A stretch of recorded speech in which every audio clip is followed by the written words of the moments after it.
Байрам арфесінде Қырымда ғайрыдан тамир ишлер фааль сурете алып барыла. Сақ районда Тузлы, яни Михайловка көйінде эляк олған аскерлерге бағышланған стела янындан тамирленді. Бу ишке ерлі мемориет, эмді инкишав джимат тішкіляты қол тұтты. Абидеге яны өмір берілді, чүнки улу ватан жеңдінде ғалибенің 72 елығы қайты түлігі арфесінде стела бутунле тамирленді. Энді ерлі сакинлер эляк олған аскерлерінің абидесі огине гулер қойып, оларының хатыраларына ана білелер. Чечеклерінің қоймаға келелер ве тарихи хатырасына аналар. Бу абиде экинжи нефесіні алды, чүнки чоқ құруджилық ішлер өткерілді. Я благодарен за эту проделанную работу. Вы сами видите, сколько сейчас светлых лиц стоит. Это ветераны, это дети, внуки, правнуки ветеранов.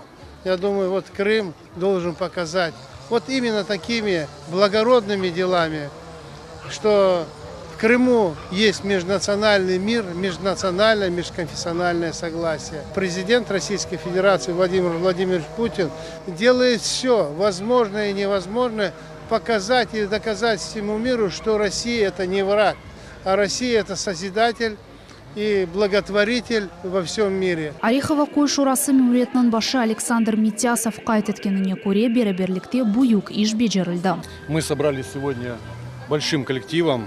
Сегодня, как никогда, больше, чем в том году. Бессмертный полк собрались на мероприятие, которое проходит возле стелы погибшим воинам, односельчанам. Каждый вспомнил своего деда, каждый прочитал про своего деда, каждый спросил у своих родителей про своего деда. Каждый сделал фотографию и отобразил ее. И сейчас каждый стоит в руках, держит эту частичку нашей души. Бутет бірге сақ шер мемориет yolbaşçısının muavini Шариф Османов да тәшриф бuyurdu. O қайт etті ki bir kimse unutulmadı, bir şey unutulmadı деген ибаре Зиманеви нәсілге ait. Хотелось бы отметить благодарностью главу сельского поселения Митясова Александра Сергеевича, члена общественной организации «Инкишаф» Арсена Белялова, председателя местной ячейки Молодой гвардии Даниила Смоляренко. Это те ребята, которые действительно приняли активное участие в благоустройстве этой территории своими силами, собственными средствами. Сделали эту площадку. Молодое поколение сегодня помнит о ветеранах, о тех людях, которые отдали свои жизни на Великой Отечественной войне, защищая свою родину, защищая свой дом, свою семью, свой народ. Тешкілячыларындан бірі Молодая гвардия адлы джима тешкіляты олды. Благодаря совокупности вот этих всех действий получилось отреставрировать памятник, на котором жители нашего села сегодня могут отмечать эту знаменательную дату, 72-ю годовщину. Тедбірде кичик баллар, талебелер, оларның ана бабалары булундылар. Помню этот памятник еще, когда сами мы ходили сюда со школы. Теперь ходят сюда наши дети. Очень приятно, что его отреставрировали, что его привели в такой вид. Он раньше так не был. Большое спасибо нашему главе, общественным организациям. Огромное спасибо. Этот митинг посвящен 72-й годовщине Победы. Война – это большое зло, особенно такая масштабная. Абиданы ғайрыдан тамирлемеге қарар алған тәшібісшілер еминлер Қырымның кележегі яш нәсілінің қолында. Яшлар улу ватан жеңкні аскерлерінің қараманлығы ақта бөлмек ве қатырламақ кереклер. Лиля Виджат, Ибраим Ганиев, Милет үшін. Улу ватан жеңкінде ватанымыздың азатлығы үшін күрешкен ве ос яшайшыны берген қараманларының адлары арасында Алими Абдынанова дегерлі ер ала. Бұл мүкафатқа наил олғанлардан 16-ші қадын. Қырымда доғанлардан бірінші мұсылман қыздыр. Эфсаневи истихбатарчының жесаретлігіне дегерлі қызмет кесівіні Қырым татар қалқы, оның сой соплары еллар жебекледілер. Алими Абдынанова атты еркеклер япамай жақ ішні бежерді. Чоқ еллар кешкен сон арби истихбаратчы Алими Абдынанова ақында тамам бөледі ежеклер. Оты 20 ел яшады, ләкин бөле қысқа омыры иле девлетіміздің барашықлы кележегіне бұйық іссе қошты. Активистка во всем была. Любила справедливость, она готова была свою жизнь отдать за справедливость, за свой народ. Она очень любила свою землю, свой народ, она очень любила. Пойду на фронт и буду защищать свою родину, свой народ, свою землю. Вот она такая была. На ее примере надо учиться. Нам учить надо молодежь. Все равно мы воспитаны как-то более по-другому, а современная молодежь к этому по-другому относится. Улу ватан жиынкы башлагандан берли Алиме Абдынанова дефалар жежебеге кетмек акта аризалар язды, ләкин нәтиже олмады. Тек 1943 сене арби истихбарат бөлігінде субет кечіп хызметке алынды. О резидент олып бірінші арби вазифені алды ве София деген лаға плеч алышты. Алиме тек 19 яшында еді. Генч қыз истихбарат мектебінде толу курс дерслерін алды. Bundan сон радистка Лариса Гуляченко ile Кереч янында ерлешкен доғмуш Жермай қашық көйіне йоланылды. Анда оғын 4 ерлі сәкінден ибарет олған Дая адлы группаны топлады. Группаға Дайысы Абдуракип Болатов, Оджана Джие Баталова ве башқалары кірділер. Мама наша маленькая, ей 14 лет было. Она говорит, как приходит, собирается, значит, это подпольная группа. Все, Алиме Тизе дает указания и туда, и это. Мама выходит, во дворе подметает веником, что если идут и румыны или немцы, значит, мама как бы дает сигнал. Потом они стали, Алиме Тизе с Ларисой вышли, значит, к поездам, посмотреть, куда идут поезда, с эшелоны, с этими солдаты куда едут, все, вот всю дислокацию всех этих Алиме Тизе вначале сама ходила. Дорт ай içinde 80-ден зияде радиограммалар yollanıldı. Оларның ярдымы ile Совет арби yolbaşçılığı Кереч ярымадасында душманлар ерлешкен ерлер оларның сайысы hakkında малюмат алды. Bunun yardımı ile Совет авиациясы немсе ордуларына ve onun арби техникаларына уджум etedi. Cesaretligi için Алиме Абдынанова Kızıl Bayrak ордені ile mükafatlandı. Lakin mükafatını öyle de alıp olamadı. 1944 senesi оларның группасы hakkında bildiler ve iştirakçiler hapse alındılar. Когда схватили этого отважного, привели в гестапо, он при виде вот этого всего ужаса, он сразу предал, все рассказал, где находится эта группа, кто состоит в этой группе.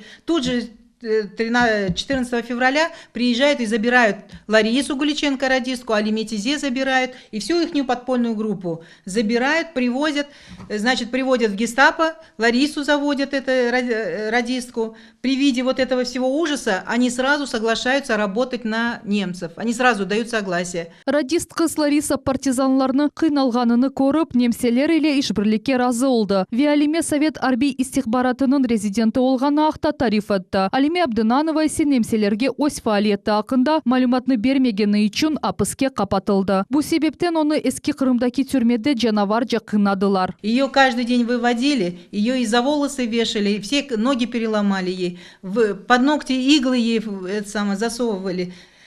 В общем, это ужасно, что с ней сотворили, но она ничего не предала, она такая мужественная была. Я опять-таки говорю, что каждый бы смог это выдержать, даже не каждый мужчина, наверное, бы выдержал вот эти пытки, которые она пережила. Немселер kızdan hiç bir türlü malumat alıp olamadılar. Kızıl Ordu şehrini azat etmekten bir hafta evvel 1944 senenin aprel 5 günü 20 yaşlı Alime Abdınanova Ahmejit rayonunun Krasny adlı savxozu yanında atıp öldürüldü. Onun gömülgen yeri hala da belli değil. Çok yıllardan son tarihi adaletlik üstün çıktı.